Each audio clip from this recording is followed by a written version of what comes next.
Hey everybody, welcome to SVL Free News and Views for Friday, September the 7th. I'm down here at the Iredell Arts Council. I'll be talking more about the reason I'm down here. But let's talk about some things to do this weekend. Before I do that, let's thank our sponsors, Mitchell College, Randy Marion, Piedmont Healthcare, Blue Harbor Bank, Fast Fields, Key to Escape, the Escape Room, Statesville Family YMCA, and Crossroads Cycling. Now, some things to do this weekend. This is the finale for the Friday After 5 sponsored by Piedmont Healthcare, and they'll have Fat City. They were here last year. Always bring a good crowd, and it's some really good music in downtown Statesville. That will be the last Friday After 5 for the season in front of Mitchell College there on Broad Street. Also, the fair, the Iredell County Agricultural Fair, the last two nights are Friday night and Saturday, and they're going to wrap it up. They've had some good weather out there. It's been a little hot, but a lot of folks have gone out there and had a great time learning about agriculture and also just having a little fun, too, along to go with it. So I want to also always try to bring in one of our sponsors, to highlight one of our sponsors. So don't forget Crossroads Cycling to get the right bike to get on the road or trail this fall. And, you know, I showed you a couple weeks back, Dave Carlton has this application over there. He can size you up for the right bike for the right purpose. So go over there and see Dave in downtown Statesville on Broad Street and get you a bike today and get out there from Crossroads Cycling Company. Also this weekend, Statesville Greyhounds travel to West Iredell in a cross-country football robbery, which is always brings out a good crowd too. That's on Friday night. And don't forget, the Key to Escape, the escape room located in downtown Statesville at 150 East Sharp Street. Go to keytoescapenc.com to book your reservation now. It is one of the most unique experiences you can have. You're looking for something different to do, that's the place to be. Okay, I'm here at the Iredell Arts Council. Two things about the Iredell Arts Council. Patrick Harris has a showing here, or in the gallery here, and on Friday night from 6 to 8, they're going to have a kind of an open house here and highlight his work. All of his works are for sale, so he does some really good stuff, and I'm showing you some of the pictures right now. So come out to the Iredell Arts Council off Meeting Street and see the work of Patrick Harris. Many things to do in downtown Statesville on Friday night. Okay, the other reason I'm here is the Iredell Arts Council. Starting next week will be the Full Bloom Film Festival. This will be one of the venues to show film. That's on Friday and Saturday. They have kind of an opening on Thursday too, a red carpet event, but go out and get your tickets at fullbloomfilm.com. So, the other thing we'll have today is we want to talk about, we have our interview, Mike Fuhrman did an interview with Ellyn Gaither. Ellyn Gaither is the principal at West Iredell High School, which they're going to be hosting the Greyhounds on Friday night. But he went to talk to her about some of the challenges that principals face now at school and really what their role is in the education of possibly your child. So let's see what Mike and Ellyn have to say. Thanks, Brian. I'm here at West Iredell High School this morning with the new principal, Ellyn Gaither. Ms. Gaither, thanks for joining us. Well, thanks for coming out. Now, I know you're new in your role, but you've been at the school for 24 years. This is my 24th year. Yes. And you had 11 years as a math teacher, and then you were an assistant principal, and Mr. Palmer left this summer, and you were wisely promoted, so congratulations on that. And you also have a new staff of assistant principals. Tell us a little bit about those folks. I have Ms. Scott, she has admin experience. She's a great teacher. She actually was across at the middle school, so I had worked closely with her when we would go down to register the middle school students, and so she knows a lot about those students already, so that's a big asset for her coming to us. Then Mr. Johnson, he actually coached basketball here probably 10, 12 years ago, has been in the system, so he knows a lot of students because he was at Statesville Middle, he was at West Middle, and he actually came to us to teach history back in February. So he knows a lot of the students as well. So those are two pluses just in knowing students. That helps like deter issues and that type of thing, and just knowing some backgrounds. And then Mr. Bentley is coming to us for, he is EC background. Okay. And he actually was at North as an EC teacher, but prior to that, he was in Watauga County for I think about 10 years before coming back to ISS.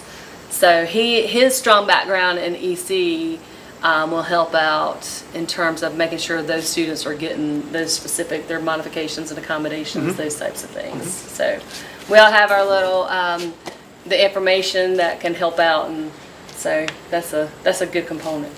Okay, so it sounds like a strong team. Yes, yes. Now you've been back students have been back for about a week, and enrollment's about the same as last year. I think about 830 students. Tell us a little bit about just the unique challenges of working in high school administration today versus maybe when you started. It's always you have to think quick on your feet. And especially this day and time, everything's about school safety. So if anything comes to you in terms of somebody said this or somebody might have this, any kind of rumor, you have to go and get that child or whatever, and you've got to completely investigate it. Where, 20 years ago, you didn't really hear a whole lot about that. And so I think the times have changed in terms of just all the things that have happened in the last, 5 years in terms of the amount of threats and school shootings and those types of things. So you can't take anything for granted. And you've got to make sure, parents are sending them to us for 7 hours a day. And so they're trusting you with their child. And as a former principal that was here years ago, he said they're sending you the best they got. And so you got to take care of them. Not only to educate them, but you're also usually doing some counseling. There's a whole gamut of types of things that you're doing with them on top of getting them to graduate. No, I think for adults, it's easy to see that, hey, we have to take all of these threats seriously. And there have been some situations here and at other district schools in the last few years where students ended up getting arrested. Do your students today, at the beginning of this school year, fully understand the consequences of making a threat like that? Could they be surprised at this point in time of what happens if something like that happens? I think a lot of students still have that mind frame, it can't happen to me. So we do, like right now, we're running a revised swag. We have, that's our hour lunch. It'll start real next Monday. But we run a revised version in terms of getting our computers out and those types of things. But we do meet with our classes. So we've had junior class meetings, sophomore class meetings, and that's where we go in and we reiterate the types of things of, if you do these things, you guys, this is what can happen.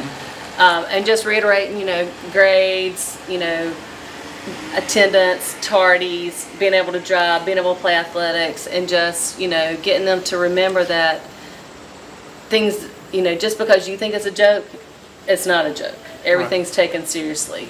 So that gives us a time is talking to each class, whether it's the juniors or sophomores. I have the senior meeting today and talking to them in terms of, these are the things that you got to realize it can happen to you. So, sometimes they don't think it will happen, and then when it happens, it's kind of like, but I was just joking. Right. Well, it's not a joke anymore. Right. No, a lot of the students who find themselves in that situation obviously have some issues at home or something going on in their life that would maybe lead them to act out or do something like that. You have a program, the MTSS program, which I think is in place to help students with issues outside of school or inside of school. Tell us a little bit about how that program began, and I think you said it started last year, and what you've seen from that so far. It's to help those students with, if they've got, it's really kind of we call it check and connect, where those students can have a person on campus that's another adult on campus that's not just one of their 4 teachers that can help keep track of them, can check, they're monitoring their attendance, they're monitoring their grades. It can be just the person that if something's happening, at home, they can at least come in and they've got another adult that they can go talk to. If their check and connect person feels like they need some more of the counseling, we do have our SAP, Mr. Veach. Granted, he's only on campus every other Wednesday and Thursday, Friday, but hopefully that'll change. But he's a good resource that students can go talk with as well. If our teacher feels like they need a little bit more than what I can give them. And then our guidance counselors are always available. So they're kind of like that in-between person that this person, a student can go talk to. And then if the teacher feels like they need just a little bit more, we've got avenues in place that we can provide as much as we can here. And then Mr. Beach has a lot of community resources and community outreach that he can put them in contact if need be. I think a lot of people don't understand, people my age, maybe a little older, don't understand how different high school is today than it was, say, maybe 20 or 30 years ago, just in terms of social media, social pressures that the students face. How do you help students navigate all the various minefields and pitfalls that they're going to encounter along the way? Well, you try, especially like with social media, and that's where we just try to teach the students. You know, every student has a MacBook, so everybody, you know, they've got access to it at any point in time. Everybody's got a phone, so they've got access. Mm-hmm. But you just try to reiterate to them that, you know, that's a stamp in time. You can't get it back. Once it's out there, it's done with. And I always talk to them, you know, in terms of if they're going to college, because, you know, college can go back and they can look at their items that are on there if they so choose, and it could be a time that they may not accept you. Mm-hmm. So, you know, students don't realize, they think, oh, it's just going to go away. Well, it doesn't go away. It stays there. It could be an employer goes back and looks at it. You know, I try to just, you know, get the students to realize that, you know, you're here for your education, and we're trying to give you all the tools for success. Mm-hmm. I say it multiple times and they look at me like I'm crazy, but I think of it like a big bird's nest. And we're all in here, you're all the little birds, and you've got all your teachers, your mom and daddy birds, and they're giving you all these tools so that when you walk across that stage, which is the ultimate goal we want for all of them, mm-hmm. and when they get to Warrior Drive and they're done with us, that they can fly and they're going to be successful. Mm-hmm. I just talked to a young man this morning, and he had some issues, and he's good now. But I told him, I said, you know, I want you to go out of here, and I said, I want you to make millions of dollars. And I said, and the only thing I asked for is $1,000. That's all I'm asking for. And you know, he kind of laughed and joked around. But I said, that's what I want for you. And I said, but if you don't have your education, that's not gonna be the case. Mm-hmm. So you're not just preparing these students for college. You feel like you're really preparing them for life. Yeah. Because not every child is cut out for college, and not every child will go to college. Some will go to community college, and hopefully, because there's lots of trades that need to be learned out there in terms of like electricians, HVAC, which you can make lots of money, plumbers. Those are all dying trades. Welders, those are all dying trades that there's lots of money. And granted, it's hard work, and I think students don't want to necessarily put in that hard work. They kind of want just the money, but you got to do the hard work to get the money. So, you know, finding that happy medium.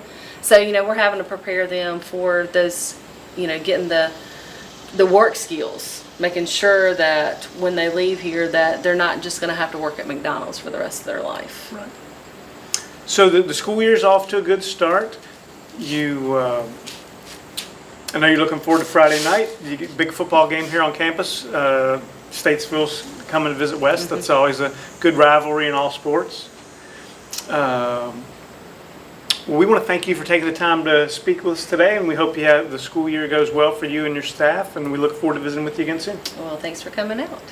You know, I was just reminiscing when I was out there at West Iredell. I'll be my 40th year out of high school. It was hard to believe it's been that long. And we were just talking about how much things have changed in the education process, especially for the high school. So thank you, Ellyn, for giving us that insight on that. And we look forward for coming back out there and seeing some other things that you have in store out there at West Iredell High School. So that's it for the show today. Hope everybody's getting ready for a really good weekend. And as always, go to svlfreenews.com to sign up for your email edition. Get your edition every morning at 5 a.m. So we'll be talking to you. And on Monday, I'll have David Meacham with the Greater Statesville Chamber of Commerce, the interim president of the Greater Statesville Chamber of Commerce. So have a good weekend, everybody, and we'll see you on Monday.